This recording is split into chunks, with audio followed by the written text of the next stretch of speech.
Bismillahirrahmanirrahim. Assalamualaikum warahmatullahi wabarakatuh. Alhamdulillahi rabbil alamin. Ashhadu an la ilaha illallah wahdahu la syarika lah wa ashhadu anna Muhammadan abduhu wa rasuluh. Allahumma salli wa sallim wa barik ala sayyidina Muhammad wa ala alihi wa sahbihi wa man tabi'ahum bi ihsanin ila yaumiddin. Allahumma allimna ma yanfa'una wanfa'na bima 'allamtana wa zidna ilman wa tuqa. Alhamdulillah wa syukrillah, masih diberikan oleh Allah Subhanahu wa taala umur, kita bisa beribadah dan kita bisa mendekatkan diri kepada Allah Subhanahu wa taala. Ada sebuah istilah dalam bahasa tafsir, kata ulama, kalau Allah menjanjikan sesuatu tapi Allah sembunyikan, tidak sebutkan, seperti kata ini, Allah menjanjikan sempurna pahala dan menambah karunia. Di sini karunia tidak disebutkan, karunia apa? Kata ulama, itu namanya akan Allah memberikan kekaruniaan yang tidak ada batas. Yang jelas, karunia tersebut akan pasti menenangkan hati. Sebagaimana janji Allah di surat As-Sajdah. Saya sambungkan ayat ini dengan surat As-Sajdah ayat 16. فلا تعلم نفس ما أخفي لهم من قرة أعين جزاء بما كانوا يعملون. Tidak ada jiwa pun yang bisa tahu apa yang telah dirahasiakan, disembunyikan oleh Allah dari karunia-karunia yang akan menenangkan hati. Itu kata siapa? Allah. Yang jelas akan menenangkan hati. Mengapa ada bahasa yang akan menenangkan hati? Karena keinginan kita beda-beda. Ada orang diberikan mobil, belum tentu hatinya nyaman. Ya, terima kasih saya dapat mobil, tapi dia punya keinginan yang lain.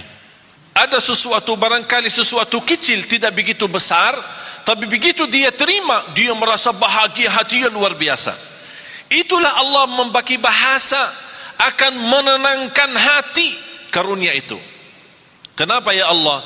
Jazaa'an bima kanu ya'malun, itu balasan Allah terhadap apa yang kalian telah kerjakan. Berarti apa yang kita kerjakan Allah balas. Bukan hanya balas pahala yang sempurna, tapi terjamin karunia yang akan menenangkan hati. Oleh karena itu di akhir ayat ini, innahu ghafurun syakur. Artinya, sesungguhnya Allah Maha Pengampun, Maha Mensyukuri. Apa hubungan Allah Maha Mengampun dan Maha Mensyukuri? Allah Maha Mengampuni ketika kita membaca Al-Quran masih banyak kesalahan. Daripada yang salah tapi tidak pernah baca Quran. Salah baca Al-Quran masih termasuk diampuni Allah daripada yang salah tidak pernah baca Quran. Artinya jangan ada yang berkata saya takut salah. Allah sudah berkata Allah Maha Mengampuni. Salat, pasti salat kita banyak kekurangan. Sunnah qabliyah ba'diyah, masbuk berapa kali, ketiduran salat subuh, Allah Maha Mengampun. Asal ketika kita salat harus kita juga komitmen sama diri. Jangan karena Allah Maha Mengampuni kita malah jadi malas-malasan. Justru harus kita menjadi orang yang malu. Allah memberikan kesempatan untuk kita bertaubat dan memperbaiki lagi supaya menjadi lebih baik. Salatnya lebih baik sama Al-Qurannya, lebih baik sedekahnya. Termasuk kata sedekah. Apa urusan sedekah sama Allah Maha Mengampuni? Pasti dalam memberikan sedekah kita tidak akan terlepas daripada sifat bangga. Merasa diri, oh saya bersedekah, itu ini orangnya lebih kaya tapi tidak pernah bersedekah. Namanya kan hati, perasaan. Ada ucapan-ucapan, barangkali kita tidak pernah ucapkan lidah, tapi perasaannya yang ucapkan, hati yang ucapkan. Allah mengampuni dosa itu. Terus syakur, innahu ghafurun syakur. Saya ingin Bapak Ibu tolong kalau bisa belajari hafal dua ayat ini. Surah Fatir, surah 35 ayat 29 dan 30. Dua ayat saja. Belajari, dalami, kalau bisa hafal. Luar biasa manfaat dan dahsyatnya. Memberikan keyakinan yang luar biasa. Syakur. Apa hubungan syakur sama tilawatul Quran, baca Quran? sama mendirikan salat, sama sedekah. Pertama harus kita sepakati apa arti syakur. Ayo, apa arti syakur? Syakur kan Asmaul Husna, salah satu nama Allah. Kalau di bahasa Indonesia kan syakur itu yang maha mensyukuri, tapi masih belum pas. Dan selalu saya sampaikan ke jamaah, belum ada dan tidak akan ada, belum ada dan tidak akan ada bahasa yang mampu kupas isi Al-Quran selain bahasa Arab. Bahasa Inggris, bahasa Indonesia, bahasa Melayu, bahasa apapun, hanya kemampuannya terjemah saja. Isinya lebih dalam, lebih terlihat, mutiara-mutiaranya, keindahannya, tidak ada yang bahasa yang bisa, hanya bahasa Arab. Ketika saya membaca innahu ghafurun syakur, saya faham apa maksudnya syakur di sini dibandingkan dengan amalan yang Allah sebutkan sebelumnya.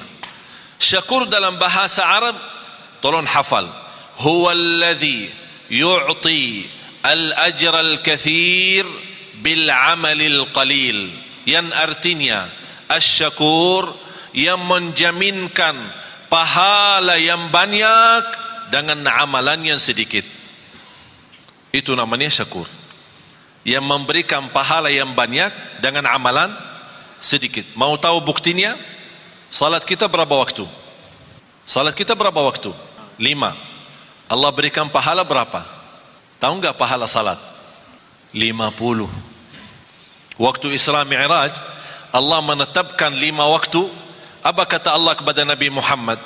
Kepada umatmu saya perintah 5 waktu dikerjakan, tapi pahalanya 50. Hadis Rasulullah SAW, barang siapa yang menjaga sunnah qabliyah ba'diyah 12 rakaat di Sahih Muslim, 12 rakaat sehari dan semalam, yang namanya sunnah qabliyah ba'diyah, dapat rumah di dalam surga. Barang siapa yang mengikuti salat subuh ini hadis sahih, barang siapa yang ikuti salat subuh berjamaah dapat pahala seperti orang salat malam sepanjang malam. Padahal sepanjang malam tidur, mana kita mampu salat malam sepanjang malam. Hanya dengan subuh jamaah, berjamaah subuh, pahala sepanjang malam kita dapat. Lebih dahsyat lagi sunnah qabliyah subuh, lebih baik, lebih besar pahalanya daripada dunia dan segala isinya. Itulah syakur, amalan sedikit tapi pahalanya besar. Kalau Allah tidak syakur, memberikan pahala yang banyak dan amalan sedikit, kita tidak bisa kejar umur kita dibanding umat yang terdahulu. Satu malam Lailatul Qadar, Bapak Ibu, pahalanya 83 tahun, padahal umur kita belum tentu 83. Itulah syakur. Allah memberikan dengan amalan yang sedikit tapi pahala yang banyak.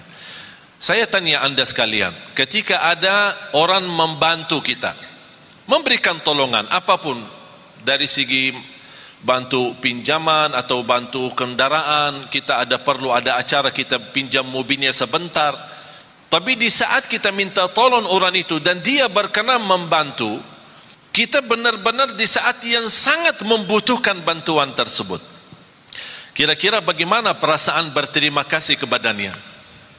Tinggi kan? Setiap kita doa pasti ingat dia, setiap ketemu terima kasih, tidak ada habisnya, bertahun-tahun masih ingat, tidak akan lupa. Begitu juga Allah sifat syakur. Apapun amal saleh yang kita kerjakan, jangan khawatir, Allah tidak akan lupa kebaikan kita. Tapi yang semestinya kita malu, sebagaimana Allah tidak lupa kebaikan kita, Allah juga tidak lupa dosa-dosa kita. Tapi subhanallah, tanda Allah syakur, ketika kita berdosa, Allah perintahkan malaikat jangan dituliskan dulu. Disebutkan berbagai macam riwayat, diberikan kesempatan 3 hari supaya taubat. Kalau dia taubat, sadar malu, diampuni dosa, tidak perlu ditulis. Dan begitu luar biasa syakurnya Allah kepada manusia. Dan amalan yang sedikit diberikan pahala yang banyak. Dan sedekah Allah subhanahu wa ta'ala, ini saya kaitkan antara hubungan Quran, sedekah sama syakur. Yang kita beri kepada Allah berapa? Dan yang Allah berikan kepada kita berapa? Rizki yang kita miliki Bapak Ibu, kalau kita mau hitungkan harus kena denda dan bayar, mana orang sanggup? Setiap menghirup udara yang segar harus bayar. Setiap membuka mata harus bayar. Mau tutup lagi harus bayar. Mau bergerak satu langkah harus bayar. Sanggup gak hidup? Tidak bisa. Tapi Allah memberikan banyak, dan Allah tidak minta yang banyak. Zakat pun yang namanya zakat harta 2,5%. 2,5%. Mengapa 2,5%? Harta Allah berikan banyak, tapi Allah tidak minta yang banyak, supaya sisanya buat nikmati. Silahkan nikmati. 2,5% setiap hari? Tidak. Kira-kira kalau setiap hari 2,5% gimana? Sanggup gak? Setiap bulan? Bukan. Setahun sekali. Contoh, pegawai, karyawan, orang bekerja yang menerima gaji. Kalau gaji anda 10 juta atau 5 juta, Ustaz jangan 5 juta terlalu banyak, ya udah 2 juta. 2 juta berbulan. Dalam satu tahun berapa? 24 juta. Berarti ada zakat kan? Tapi banyak orang salah hitung. Selama 1 tahun anda punya keperluan, kontrak, ada kos-kosan, pulsa, makan di jalan, bayar ini, bayar itu, ada cicilan, tagihan handphone, cicilan, bajunya cicilan, semuanya cicilan. Jadi bayarkan tagihan sana sini. Ternyata akhir tahun, pas kita mau hitungkan tabungan terisi atau tersisa dari sepanjang tahun gaji, ternyata yang tersisa hanya 800.000. Berarti anda tidak ada zakat. Anda tidak ada zakat. Karena yang terhitung bukan berapa gaji, tapi berapa yang tersisa dari gaji. Faham Bapak Ibu? Tapi kalau bersedekah bebas. Zakat wajib, sedekah bebas. Bahkan ada orang punya kelebihan bersedekah tapi tidak pernah zakat. Mengapa tidak pernah zakat? Karena tidak pernah ada uang. Begitu datang uang, sedekah. Datang uang lagi, sedekah. Berarti zakat tidak ada. Alhamdulillah sekarang umur saya 39, sebentar lagi mau 40. Saya seumur saya sampai titik ini, saya tidak pernah zakat harta. Tidak pernah zakat harta. Kok masa Ustaz tidak pernah zakat? Kan zakat salah satu rukun Islam. Tidak pernah zakat. Mengapa? Karena saya tidak suka simpan duit. Tidak suka simpan. Kalau begitu suka simpan, Allah ajarkan, jangan lupa zakat. Supaya Allah biasakan manusia jangan suka simpan duit. Jangan terlalu cinta dunia. Kalau sudah duit terkumpul, begitu mulai kurang angka-angkanya, mulai pusing, sakit. Yang awal-awalnya 50 juta, banyak nolnya, begitu kurang nol, ini nolnya kemana ini? Ternyata nol berharga. Allah menajarkan supaya kita jangan terbiasa cinta nol itu. Supaya mudah membagi. Banyak yang Allah janjikan. Oleh karena itu titipan yang Allah berikan itu pun Allah tidak perintahkan harus keluarkan semua, hanya sebagian. Karena Allah syakur, akan Allah berterima kasih kepada anda yang berkenan menwakafkan, berkenan membantu, berkenan mensedekahkan di jalan Allah. Bagaimana tanda Allah berterima kasih kepada kita? Akan Allah berikan kelebihan dan karunia yang Allah sudah janjikan dalam ayat itu. Karunia-karunia yang tidak pernah diduga. Bisa karunia keturunan, bisa karunia penghafal Al-Quran. Ada orang dan Masya Allah rajin sedekah. Saya punya ibu saya orang awam, bukan ulama, bukan ustazah, awam. Bahkan termasuk buta huruf, dia bisa baca Quran, baru saja mulai baca. Bagaimana dia bisa memiliki anak 12, termasuk saya, 12 bersaudara, 9 laki-laki, 3 perempuan. Di antara 12, 10 penghafal Al-Quran, 30 juz, bukan juz 30. Soalnya mohon maaf, kalau di Indonesia bilang hafiz, banyak orang bilang hafiz, tapi hafiz cuma juz ammah, juz 30. Sudah dianggap diri hafiz. Kalau gelar hafiz kita di Madinah, kalau orang sebut hafiz berarti yang dimaksud hafal 30 juz. Karena kemarin di tes, ada beberapa saudara kita, para hafiz kita kumpulkan, ada lamaran kerjaan di Qatar, di negara Qatar, mencari imam-imam dan muazzin dari Indonesia. Yang hafal dapat gaji hampir 2.500 dolar US, tambah tinggal, tiket setiap tahun pulang pergi, dan fasilitas kesihatan, anaknya sekolah dan yang lain-lain. Tapi syaratannya hafal 30 juz. Banyak daftar melalui yayasan kami, diberikan kepercayaan, datang mereka daftar, hafal. Semua daftar. Pas hari ujian, di depan para petugas yang datang dari Qatar, sudah ini berapa hafal? 30 juz. Siap dites? Siap. Tapi mohon boleh enggak dites cuma 5 juz? Astaghfirullah. Kau daftar 30 juz, kau mau dites 5 juz? Kenapa? 25 yang mana? Hilang. Jamaah sekalian dimuliakan Allah Subhanahu wa taala. Saya ingat ketika saya di bandara, saya bertemu seorang saya tidak kenal. Tapi ternyata beliau dari Arab, kenal muka saya, sering lihat di YouTube. Dia tegur saya, Assalamualaikum, Waalaikumsalam. Dia bawa keluarga, istri sama anak. Begitu selesai salaman, biasa-biasa saja saya jalan, mau lewati imigrasi, saya lihat beliau antri. Saya bantu, punya keluarga, punya anak. Kalau kita ada kesempatan, saya yakin Bapak Ibu kalau di posisi saya, pasti kalau bisa bantu, pasti akan bantu mereka. Saya minta izin, mana paspornya, biar saya bantu. Saya ambil paspor, saya serahkan ke petugas imigrasi. Saya kenal mereka baik, alhamdulillah, dibantu, lurus. Apa yang terjadi? Bapa sama istri sama anak dilewatkan oleh petugas imigrasi tanpa diperiksa wanita. Wanita kan Arab cadar. Biasanya kalau masuk ke imigrasi harus buka cadar, disesuaikan dengan paspor. Tapi karena mereka bawaan saya tidak diperiksa, percaya, lurus, jalan. Ini cerita hampir sudah 3 bulan. Sungguh Bapak Ibu, sampai sekarang si ibu itu beribuan terima kasih kepada istri saya atas bantuan suami. Kenapa? Ini bukan hal biasa. Kita bisa diluruskan di depan imigrasi tanpa kita dilihat muka. Mereka menganggap perbuatan yang kita bantu hanya hal biasa. Menurut saya biasa, hal kecil. Tapi bagi mereka itu bukan kecil. Begitu luar biasa, setinggi harapan mereka, setinggi perasaan mereka untuk mengucapkan terima kasih. Padahal ini sudah 3 bulan lebih. Allah Subhanahu wa ta'ala maha besar. Lebih tinggi terima kasih Allah kepada manusia ketika berbuat kebaikan. Syaitan paling tidak suka istighfar. Kenapa syaitan tidak suka istighfar? Tahu enggak kenapa? Syaitan bekerja keras pagi, siang, sore, malam untuk menggoda manusia.